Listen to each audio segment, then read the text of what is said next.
assume that this is working and y'all could hear me. Yeah, so let me see how that goes in itself. Let me turn all my other stuff off. And I am going to, no, I'm not going that way. So I am on road trip mode. Oh my God, I gotta get some lotion. I am in road trip mode.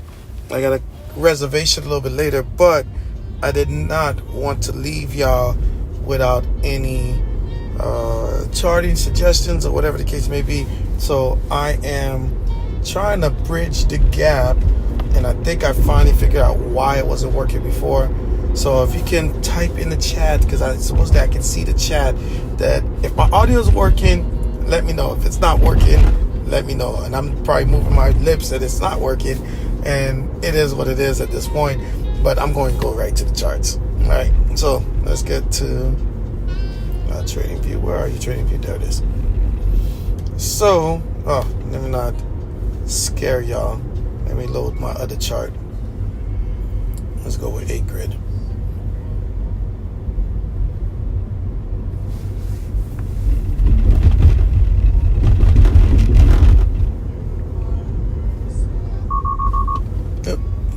Let me get myself over this way because I do not want to entertain this traffic. All right, so we got a couple of things, right? Let's start with NQ and everything that's going on with NQ. Now, the funny thing about NQ and where it is right now, it looks like the market is trying to hold it up and get it through that bearish sell-off that was there. And we have consumer confidence that's coming out later on today. So I think they're playing a very dangerous game here, because if this thing lets off any of this bottom, this might be just enough accumulation of sellers to really liquidate some bulls. If not, that means we're probably in the middle of that selling pressure, and we're going to get a strong liquidation of bears. So, not saying that you want to do something that lets you play the outside of the range, but I will say this. Lord, this is like really, really bad. But I was a lane.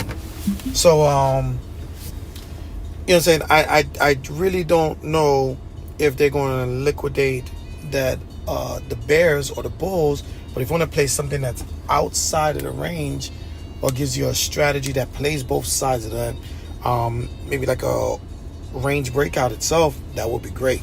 And you could kind of see this is our range roughly in here. Let me get rid of the RSI. I was kind of showing somebody something the other day. So I am looking for this. I was looking at my 45 minute. Where are you? 45 minute. And this is what it pointed telemarketers, leave me alone. And this is what it kind of pointed out. It looks like we were getting some good selling pressure here, and it recovered. I did take a bit of profits here on playing it back up to the upside, and I'm very curious on how we operate coming into the morning. So it's gonna be fun. So just be patient. We didn't really, I know you're not going to do that, are you? Oh, jeez. Some people act like, wowzers. Pedestrians are hilarious. But yeah, so what I am looking for is that the MACD was curling down, and we never got to that oversold here. So this could be a bull trap that the bear's about to spring soon. So we'll see what happens there. All right, so let's keep this party going. We have ourselves light crude. See what's going on with oil. That's that order block that I talked about a lot last week. Let's do this. Yeah, so you can see we're struggling to get through there. I think they're gonna go ahead and put some selling pressure here, and then we're probably gonna come back down under $70. Very strong possibility. We're gonna see how that goes. Got some time. All right. What else we got? We got ourselves. Is the bridge down yet? All right. And then we got ourselves gold.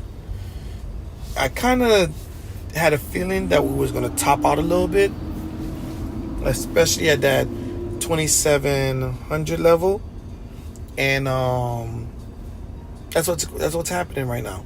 We're at the 2,700 level. That's where everybody's trying to target.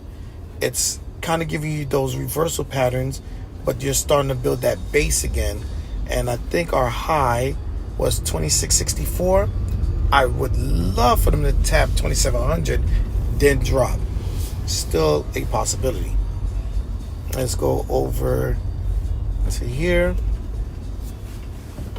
This is silver. I've pointed out that silver is something you want to chart. If I squeeze this chart over, you can kind of see that's the range breakout that we talked about, right? And it's starting to really, really hold the level. So all this downward trend, they kind of took those out. Got a nice little uptrend. This can turn into a double top here if we don't get that 31, and that'll put pressure on gold. All right. Here's the British pound. British pound is doing its best to stay bullish. This is why we're getting a lot of bullish momentum on the markets, because it's putting pressure on the dollar, which we're going to get to very soon. And here's the flaw behind that, right? Right now is probably not the best of times. Let me see. I'm not going to be in that city at that time. I'm looking for it to kind of top up, because you can kind of see it's just exhausted on this 2 hour. Let's go over to the daily, and I'll point out another thing. Look at that, right? So we're making higher highs, and the stock is on that upper register. Now, we can stay pinned in that upper register. Not saying that. I'm just saying if there's a reversal that starts to show here, there's a possibility it can reverse back down. Let's go over to ES. ES looks like this. Nice little push up. They're making new highs. Could this be a catalyst to push this thing back down after making so much new highs? Very possible. Very possible. So let's lock that in. Russell. The Russell is above that other order block I told you about. But look at what it's doing. Are they taking the money out of the small caps and putting it in the majors? And that's why we're kind of doing this pullback on the small caps. That's a possibility. I would love to see what happens if we come back to this order block roughly around here. If we can get back here, I would not be surprised. They'll cash it. They'll probably cash in their majors and come into the smalls again. And then the last one, the good old infamous dollar. We're pushing up, and the dollar has yet to break its support. So, I'm not saying that there's a chance of reversal anytime soon, but this makes me pause.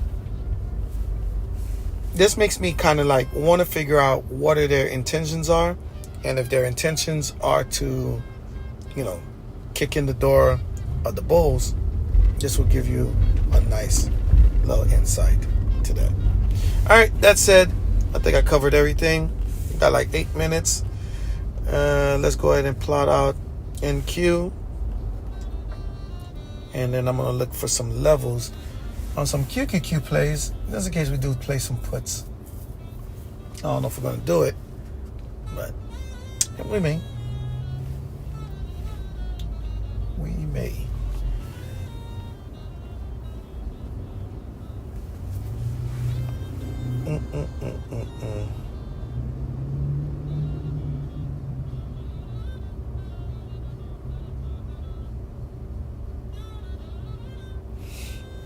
All right. So, QQQ. Bear with me.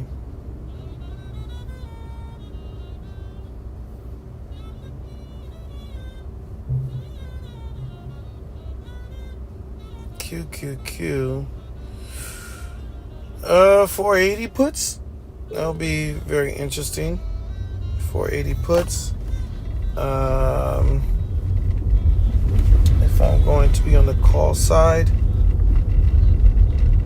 490s, 490 calls.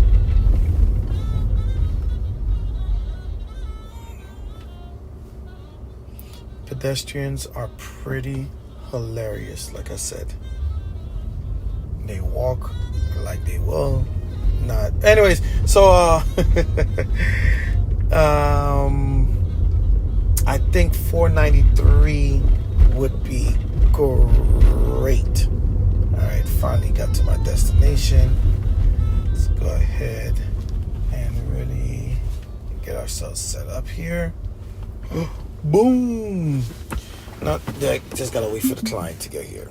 So as soon as the client gets here, I'm gonna go ahead and shut it down.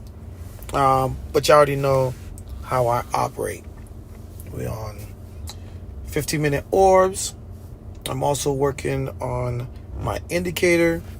It's based on, in this case, I think I'm gonna do the 1 hour with y'all. I think I'm gonna do 1 hour just to give it some extra room. I like 45 minutes, but I'm gonna do 1 hour. Right now it looks really bullish. And they're being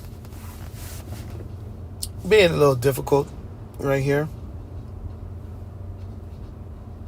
And so let's go ahead and put on the chart our levels. Let's start with this. Oh, you know what I haven't done? Let me go on my other chart. The daily. Oh, that's why. Because we already established that. Yeah. Never mind. Don't need to do that one. All right. So let's call this one. This one's going to be bearish. All right. This one's going to be bullish. And we got like 3 minutes until everything is all said and done. Okay, so let me come back to the camera. So, so far, the market is trying to figure itself out. We are inside of a bearish order block now. And we're just slow walking up.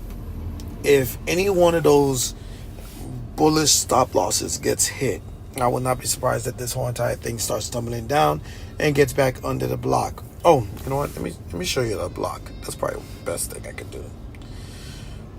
So I kind of plotted out that this was going to be a difficult area. This is the daily, and I'm going to get rid of these trend lines. So they want this fair value gap. They want to take out these bears.